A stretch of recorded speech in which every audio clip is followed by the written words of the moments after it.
summarize, we can summarize the whole story as a love story. Ito po ay isang love story. Yung pagpasok sa Jerusalem na parang tayo kanina nagprosesyon, parang graduation march yun, Jesus. Yung pagtatapos. You know? So, brothers and sisters, this is a love story. Bakit ba natin ito ginugulitan? Bakit mayroong tinatawag tayong memorial? You know? Kasi, para maalala natin, kung titignan nga natin, bakit bababalikan pa natin ang isang kamatayan? Bakit kailangan balikan ang masasakit na pamapangyayari sa buhay ni Jesus? Kasi po, this is our own story. Kailangan balikan din natin ang mga mahihirap na sandali ng ating buhay. Mga sandaling nahihirapan tayo sapagkat doon ay makikita natin kay Kristo ang paghihirap ay nagtatapos sa kamatayan. Ngunit hindi ending ang kamatayan. Mayroong muling pagkabuhay. Natatakot ang mga tao sa kamatayan. Lahat naman po siguro tayo natatakot na mamatay. Amen po? Natatakot tayo, no? Na mamatay. Kasi hindi natin alam ang mangyayari after ng kamatayan. Kaya kailangan na Jesus na mamatay upang ang ating pinapangamba ay mabigyan niya ng kahulugan. At dahil sa kanyang pagkamatay, nakita natin, death is not the end. Ito ay transition, pagtawid saan? Para sa buhay na walang hanggan. Pagtawid para makarating tayo sa langit. Pwede po bang magtanong? Taas na po ang kamay ng gustong makarating sa langit. Yung gustong makaakyat sa langit. Yung nandun sa likman taas, gusto makarating. Pero, pakiblesingan nyo nga po, tingnan nga yung katabi, palagay nyo po, paakyat. Paakyat kaya yan. Brothers and sisters, kaya nga po may mahal na araw para makaakyat tayo sa langit. It is a love story. Makakaakyat ka lang sa langit kung mayroon kang Kristo sa iyong buhay. Amen. Kasi siya lang ang nakakaalam ng daan patungo doon sa langit.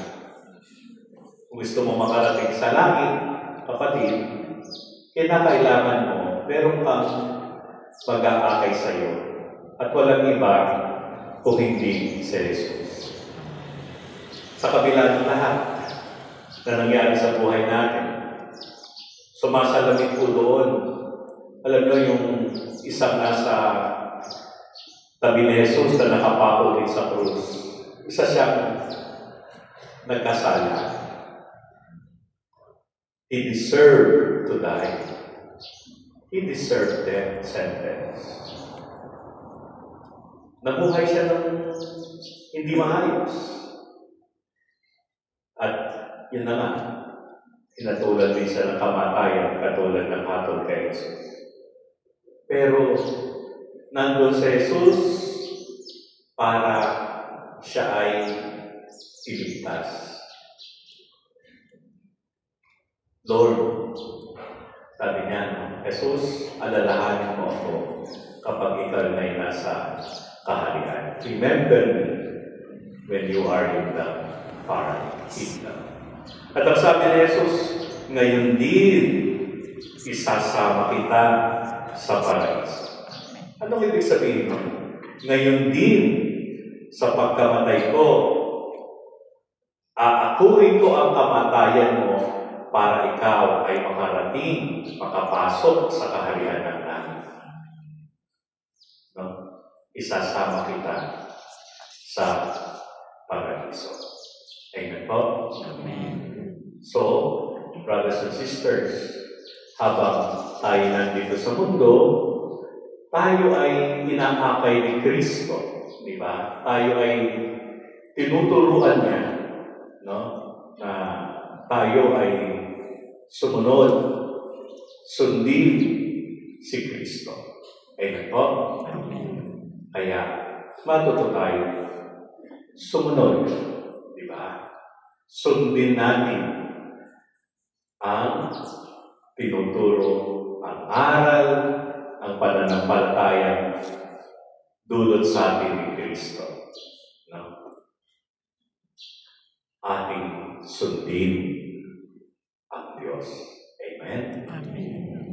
Pakisabi sa katabi, sundin mo ng masigit ang kalooban ng Diyos. Ang kalooban ng Diyos. Ano pong gusto nyo? Sundin nyo ang kalooban ng Diyos o sunduin na kayo ni Lord? Anong gusto nyo? Sundin ang kalooban. This is a love story. Binabalikan natin to remind us. Ano po yun? May nagmamahal Sa sa atin. Pakisabi sa katabi. May nagmamahal sa iyo. O tingin sa taas. Amen. Kapatid, may nagmamahal May nagmamahal sa Diyos, sa iyo. Amen. At yun ang Panginoon. Amen. Kaya naman po, promise ko sa inyo ay hindi ko hahabakan. No? So, una po, this is a love story. Gustong ipasabihin ng Diyos sa atin, maging ano man ang nangyari sa buhay mo, hindi kita iiwan. Pababayaan. Naging marumi ka, lilinisin kita. Amen. Naging makasalanan ka, patatawarin kita. Ano man na nangyari sa buhay mo, hindi kita ituturing na isang basura. You make mistakes, you make failures, lahat ng yan. No? Aakuin ng Diyos. Amen. Dahil sa Kanyang pagmamahal. Hindi tayo iiwanan ng Diyos. Amen po? Amen. There's a little story na akin pong nadaanan, no? Nadaanan itong kagabi. No? Alam niyo po, sabi ko kanina, yung paglalakbay natin parang graduation. Marami pong graduation na nagaganap sa Pilipinas ngayon, no? Di ba?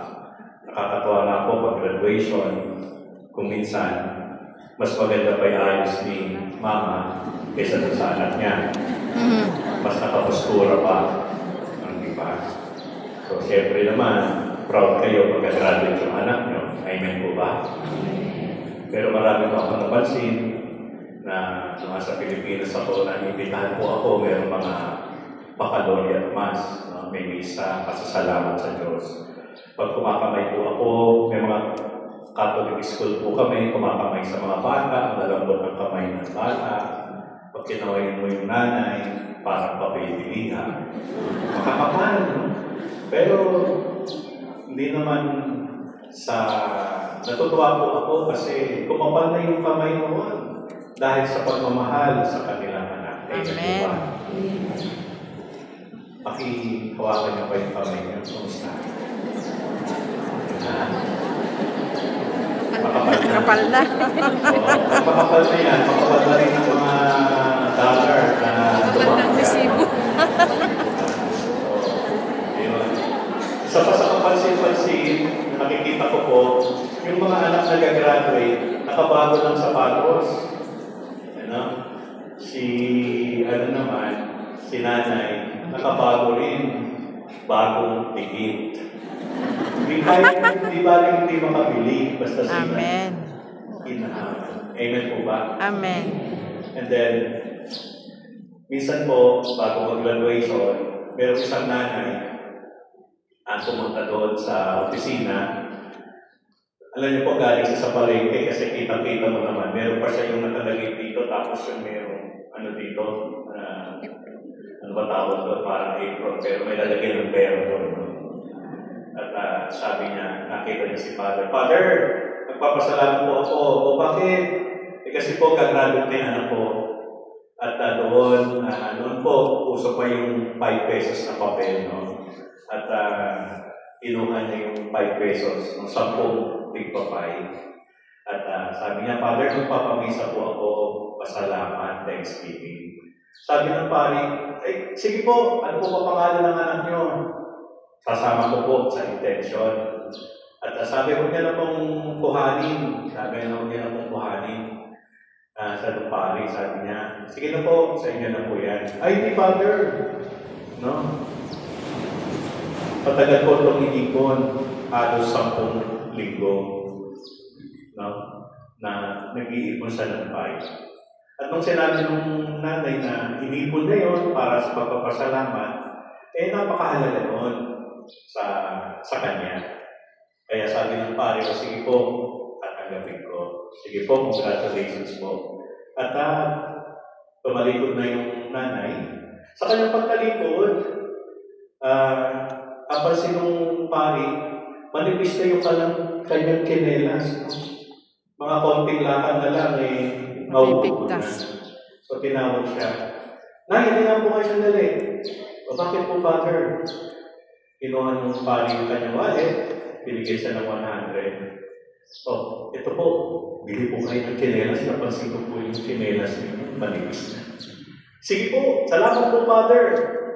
Ayun na. At tumalikod na sila. Kaya balik. Father! No? Sabi niya, bakit po na? Father, gusto sana akong bibigay sa inyo. Ano yun? Pwede po ba yung 100 na binigay niyo sa akin pambili ng kinelas ko? Pwede po ba? Idagdag ko na. Idagdag ko na lang sa pambili ng sapatos. Sapatos. That's sacrifice. Amen. Sa Jesus, ganyan yung sakripisyo niya. Para sa Kanya, nabubuhay siya, hindi para sa Kanya. Yung pagkamatay niya, hindi sa benefit niya, kung hindi para sa ating na Kanyang mga anak. Amen po? Amen. Para kayo rin, di ba? Mas gugustuhin yung luma ang inyong sapatos.